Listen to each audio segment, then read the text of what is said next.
Okay, fine. Okay, so hello everyone. It's nice to see you, your faces finally. It's nice to see you in this nice place. I'd like to tell you how the EPR method. Jarek has put a lot of knowledge into his lecture, but I'm simple, so I'll speak simple. I don't know that much about this. I wanted to show you that it's a good technique to investigate the aging of polymer composites. So first I will refer to the EPR method, and then I'll tell you shortly. I will need to make some statements about the situation, although you know it from Xavier and Sebastian lectures, so I'll skip it really shortly, and then I'll tell you about our method and how it applies to measurement of these radical reactions that occur in polymers. So what I want you to remember from the EPR technique is that EPR measures spins, so free spins, right? So it will see radicals, it will see crystal defects, things like this. And it measures it by because the spin has the energetic levels of the unpaired electrons are split in the magnetic field, and if we adjust both either magnetic field or the energy in the form of electromagnetic radiation, we can force the electron to go to the higher level, right? So we see the electron then. And due to the fact that the geometry of the paramagnetic center influences this levels, the electronic levels, we can infer some information on what is happening, what kind of radical we have, and in what kind of ambience it is located, right? So we observe first derivative. It is good to remember when you're looking at the EPR spectra that we observe first derivative of the spectrum, which is good because we can really easily resolve these signals. Like when you've got a direct signal, it's very often not seen what's really happening when you get a derivative. It's easy to interpret these spectra.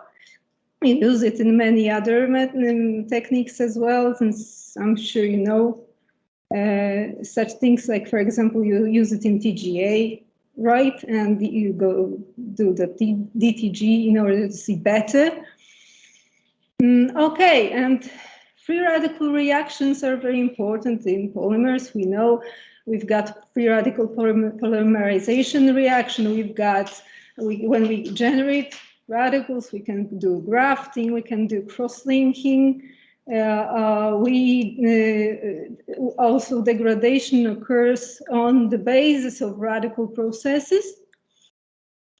Xavier has talked about it a lot, and also Colleen has recalled this subject, so I'll be quick. The presence of oxygen and in general oxidative degradation is also based upon the radical processes. So we've got like the alkyl and al radicals, and we've got the products of oxidation and the hydrogen radical, and we get the loop chain branching, and we get the chain scission reactions and cross-linking also in the effect of these reactions.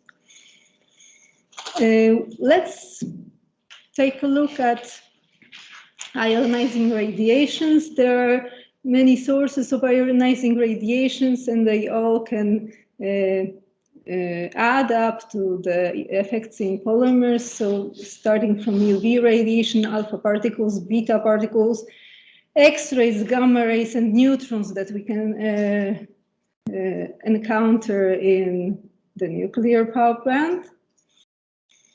But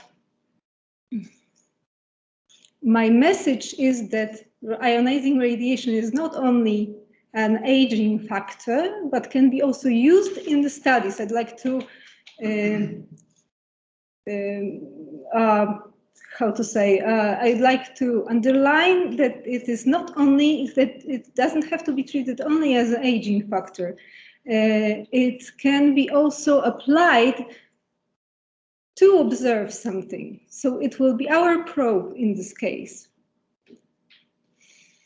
So how does ionizing radiation interact with matter? Well, let's recall that the energy of ionizing radiation is more than 1,000 times bigger than the energy of the chemical bond. Thus, the first interaction between a polymer and high energy photons or electrons or any kind of ionizing radiation is similar. It will cause like Compton effect, Thomson effect. It will eventually cause that the electron will be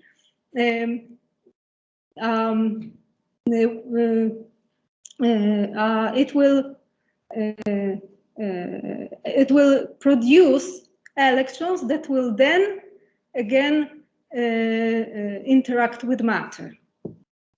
So you can actually compare the effects of multiple kinds, many kinds of ionizing radiation, regardless of it is X-ray or gamma. It will more or less give a similar pattern when it interacts with matter. This is good for us. But opposite to that, we have to also remember that different types of radiation, of course, and have different reach in matter. Thus, gamma rays will be will penetrate up to several meters of a polymer, for example. Electrons will be a few millimeters to few centimeters in, for example, like here, polyethylene, and UV will only touch actually the surface. So not farther than a couple of tens of millimeter, right?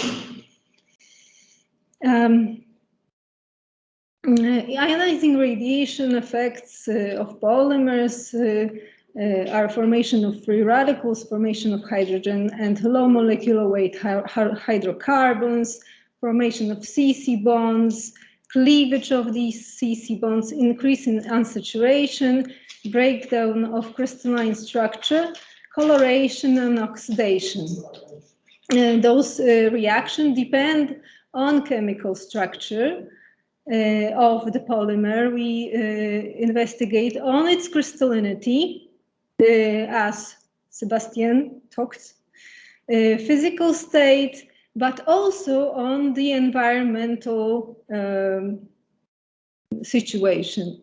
So on the dose rate, on temperature, oxygen level, solvent content, plasticizer, additives or stabilizer, water, etc. Right? So the most important factors are like this. Okay, how does it apply in reality? What does it cause? So how is this translated to reality? Regarding chemical structure, the polymers that have hydrogen atoms at the main chain backbone will generally rather crosslink, will predominantly crosslink, while those that have substituted carbons will predominantly, we can expect that they will predominantly be degraded. A couple of instances of polymers that would either rather crosslinked and more vulnerable for chain scission. Of course, these processes, depending on the conditions, etc., they can be more or less pronounced in both groups. So also depends on other factors. And as Sebastian was talking yesterday, this is important. Like crystallinity has a strong effect on what is going on in eventually on the effect of generally radical processes in polymers. So we've got amorphous regions and crystalline regions, and let's imagine we induce, for example, by ionizing radiation, we induce free radicals. So only the amorphous, like for amorphous regions, we've got the glass transition temperature. For example, for polyethylene, some say it's minus 25 centigrade. Some say it's 100 minus 25 centigrade, right? People argue about this exact value. And for the crystalline phase, we've got the temperature of the melting point. Simply, it's much higher, so it will be a temperature of, tell me, 140 for polyethylene, right? So the point is that these different regions have different mobility of the chains, right? The chain mobility is different in these two regions. Therefore, only the radicals in the amorphous phase will be able to move and to be transduced and to recombine. Thus, we will get only crosslinks in this phase, right? And then, of course, it all depends on the temperature as well, right? So summing up, the net radiation effect is a strong function of crystallinity. Because the radicals generated in amorphous phase will recombine, and those in crystalline phase are recessive for a long time and will stay in the structure. Okay, so environment has a lot, matters a lot, as Jarek said. When you irradiate polypropylene under vacuum, you get totally different effect. You get cross-linking mostly, and if you irradiate it in the air, it will of course be full of the oxidation products, and you will have the higher level of chain scission. Sorry. Okay. And of course, irradiation temperature will have a lot of influence due to the things that I was talking before, because then if you've got above melting point, for example, I wonder how it is with your samples that are tested in very high temperatures, and then simply polyethylene melts at 140, for example. So the question is how it is able to stay in the form of the cable, of the sheet. And then when you've got it above the melting point, you have a totally different kind of, you can have the recombination, otherwise you cannot. Okay, so there are many radical processes occurring in the polymer, but in effect, if you put a polymer into EPR and look for free radicals, you will not find a lot, because these free radicals easily recombine, and they are only a transient species in all these reactions, right? So they will eventually, they will dissipate or take the lowest possible energetic types, and it will be not easy to resolve. So it won't be easy to eventually say which radical is observed, and the intensity of the radical will be very low, even if the polymer is aged, right? So even if radical reactions occurred in the polymer. Thus, a special technique has to be applied, and this is our technique. In order to freeze these free radicals, we freeze the sample to freeze the motion of the polymer chains, and then in this low temperature we put it into the gamma spectrum. And now this is important for us, that gamma is very easily has a high reach in matter, so we can put the whole stuff and the whole device into gamma, and it will penetrate our sample uniformly.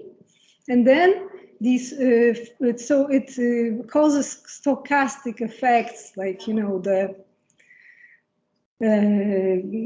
electrons are the free electrons are produced in a stochastic manner, and then we put it in a EPR cavity, and we can slowly start defreezing our samples. And by this, we can observe really those quick processes at lower temperatures, and then at higher temperatures, we can also see those more stable radicals, or those radicals processes that are less quick, not that quick. So we can gradually increase temperature, and at every temperature point we record our spectra. Therefore, Jarek showed you a lot of spectra lined up one after another. So it's when you gradually refreeze the sample and you observe these processes as they occur, like kinetics type of thing. And what we get? Well, for every polymer, because the geometry of the paramagnetic center is very different, we observe a characteristic signal, so we can say right away, this is PVC, this is polypropylene, this is probably PVC, probably polypropylene, PVA, right?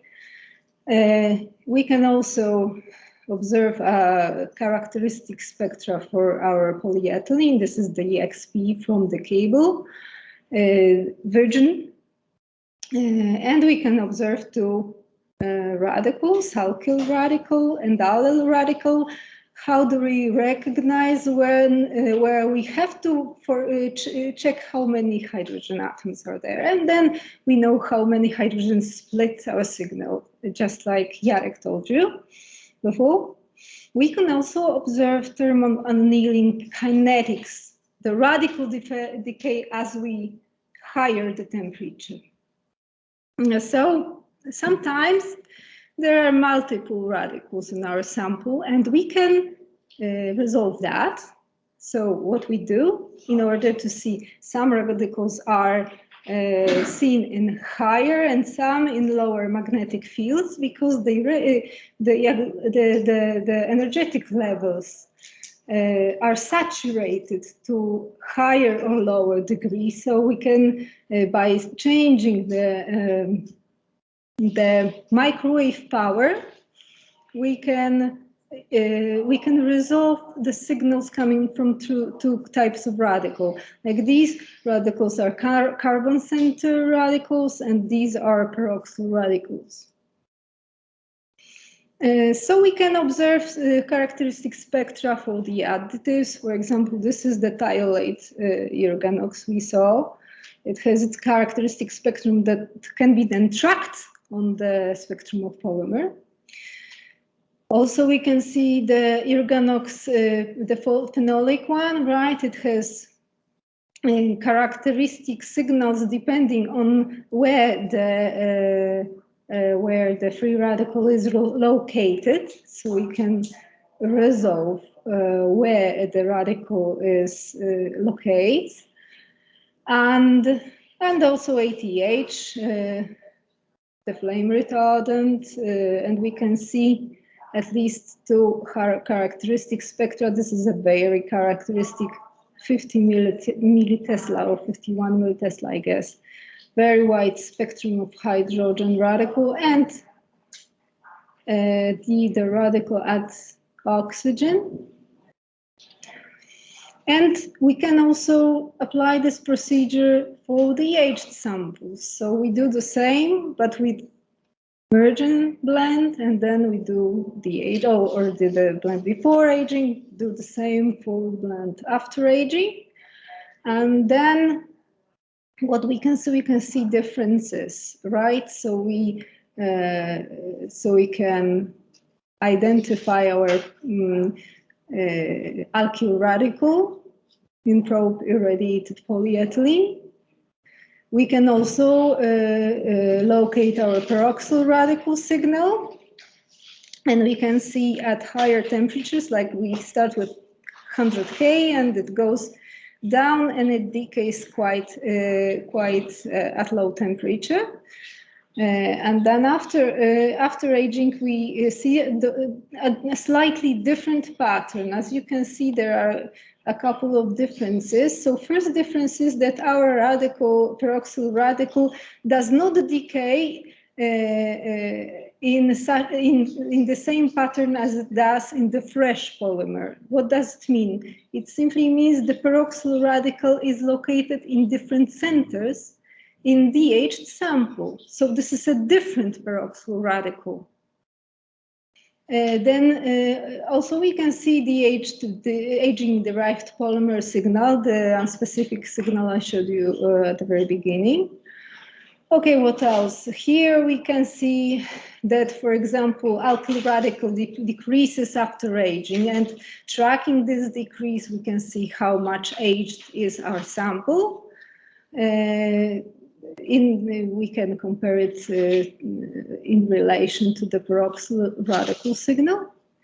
We can also see that here the spectrum, the signal of antioxidant is decreased after aging. So we can see the composition of the antioxidant by EPR.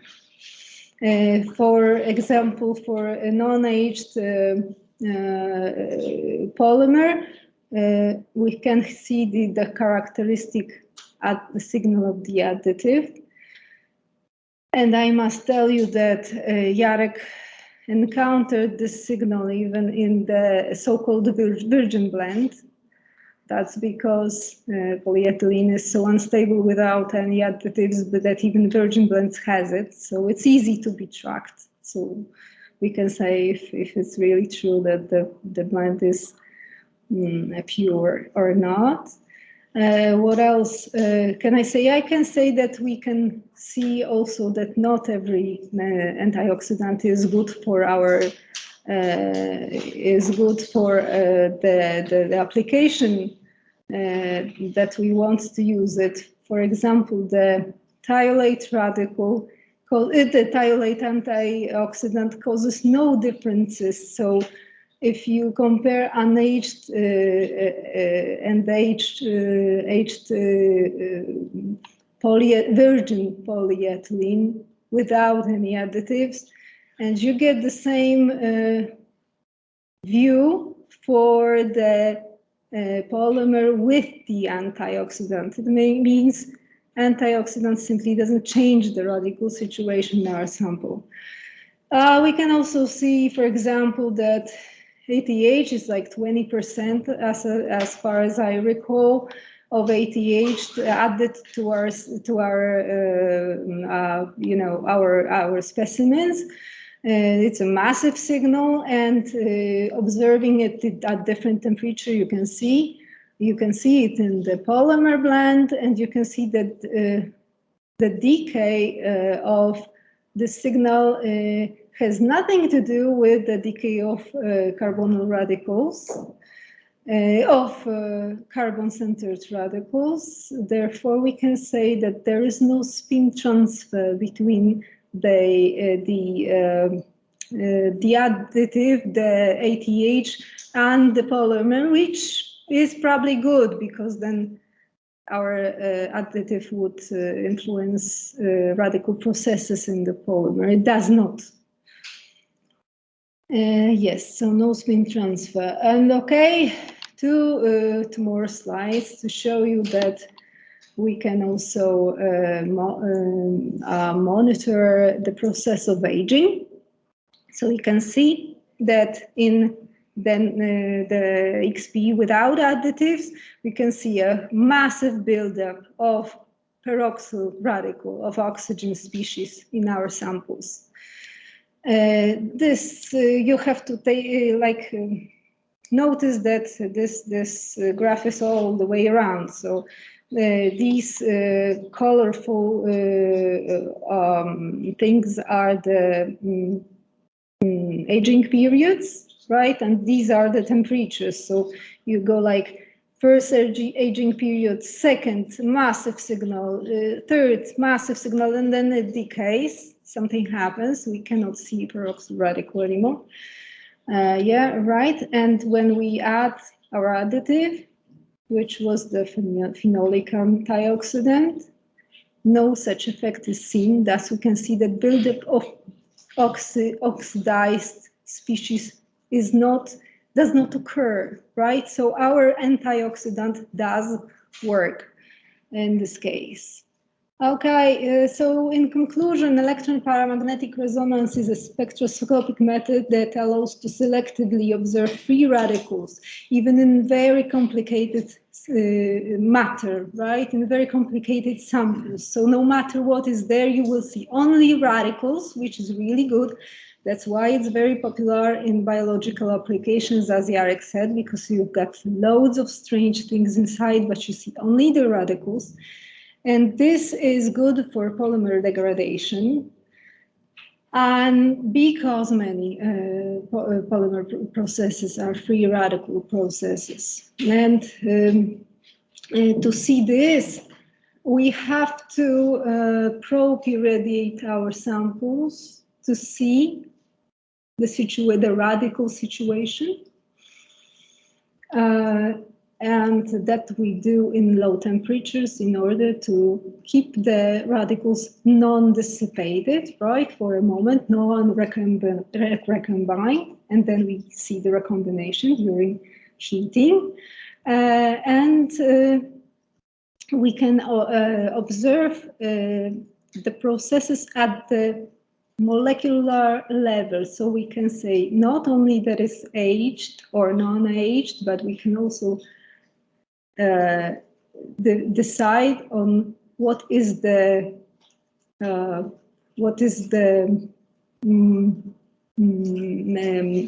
mechanism of the aging, right? What's the chemical level of the aging? So thank you very much for your attention.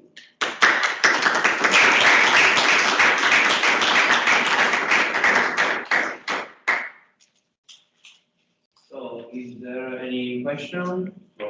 Yes, I guess I have a question. Could you go to the slide previously to the conclusion, please? Yes. Yes. I didn't get what is the on the ordinate, the parameter? Okay, so elongation and strength, or what is that? Okay, this is how do you call it? Okay, what we do? This is well, I see. Okay, I will be I'll go to another slide and I will show you something. So I'll show you a peroxyl radical. So you've got a signal, and you can integrate it and then integrate it again because we've got like also derivative. So we integrate, we get the signal, and then we integrate again. Or we measure only the intensity. And this is, how do you say in English?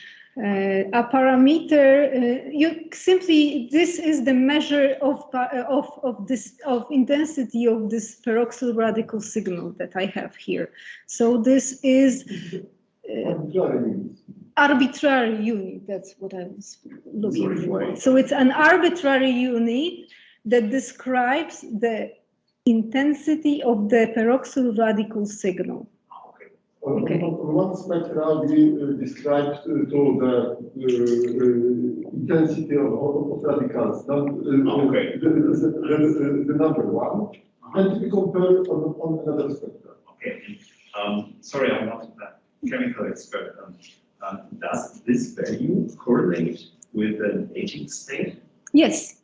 For example, brittleness or anything? This value corresponds with number of unpaired speeds. So, and this is only the signal of the peroxyl radical. So you can see how much peroxyl radical. Other words, this shows you how much peroxyl radical you have in your sample during aging, right? By the method I described. So you probe irradiate it, and then you can see where the peroxyl radical is, right? Because you get radicals actually. So peroxyl radical is a measure of oxidated species in the polymer. Additives. And in very simple words, it is possible to say more oxygen, the more aging, because aging is a function of oxygen diffusion and so on. And then yes, but then you've got also the processes. Then afterwards something happens, right? So you can even lose these oxidated species in the process of further aging. Like here, you can see that eventually you don't get this high level, right? We keep on aging and the oxygenated species level decreases. So there is a kind of degradation that causes it to go somewhere, whatever, right? Or change its chemical structure, or maybe it becomes carbonyl, for example, right? So we don't see it anymore as the peroxyl radical. Okay. Thank you. Yeah, I will link to the question by Sasha. Is it possible that, because these results are coming from medium dose rate aging? These are, yes, this is the gamma aging. Yeah. Yeah, it's the gamma aging at room temperature. Okay. Yeah, so is it possible that after the third aging level, the further aging just cause the recombination of radicals, so that we are reducing the peroxide? Yes, I guess that's what we see here. Yes, okay. We are sort of. So it's like saying that further aging does not cause higher concentration of peroxide radicals, such as we have maybe diffusion limited oxidation, so we cannot more oxidize the polymer. I guess so. Yes. Could be a speculation on this. We use some kind of centers that would acquire oxygen, right? No more places are available for oxygen because oxygen is present all the time during the gamma aging here, but it doesn't want to sort of, at least at the very surface, it won't find a place sort of where to recombine with the polymer, right? So. Okay, Graft.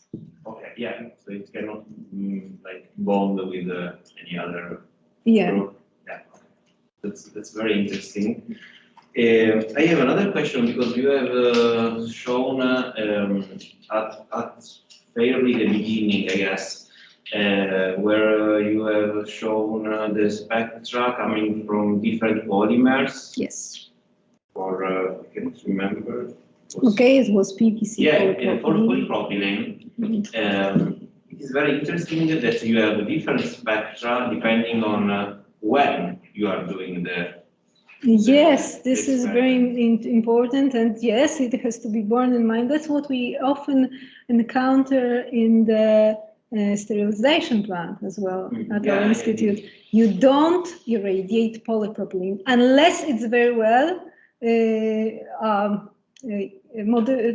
admixed with antioxidants, because then you get these Bullant and G loop reactions, branching reactions, and it just starts, and then in time it decomposes. After a couple of weeks, you irradiate it in air. After a couple of weeks, whatever you have irradiated is just you take it into hand and it's broken because it's brittle and so the degradation continues even after the... Yes, it's enough to start this loop oxidation process, and it goes on, and more polypropylene is degraded. So in your opinion, in this sense, polyethylene is way better? Well, obviously, yes, certainly. Even without antioxidants? Yes, but on the other hand, as I told you, we tried to obtain really virgin blades of poly. Yeah. No way we did, because really it's so unstable. If it's absolutely without admixed additives, it's so unstable that you still cannot get it from the manufacturer because it's already protected, right? Yeah, indeed. Yeah, that's a problem. Yeah.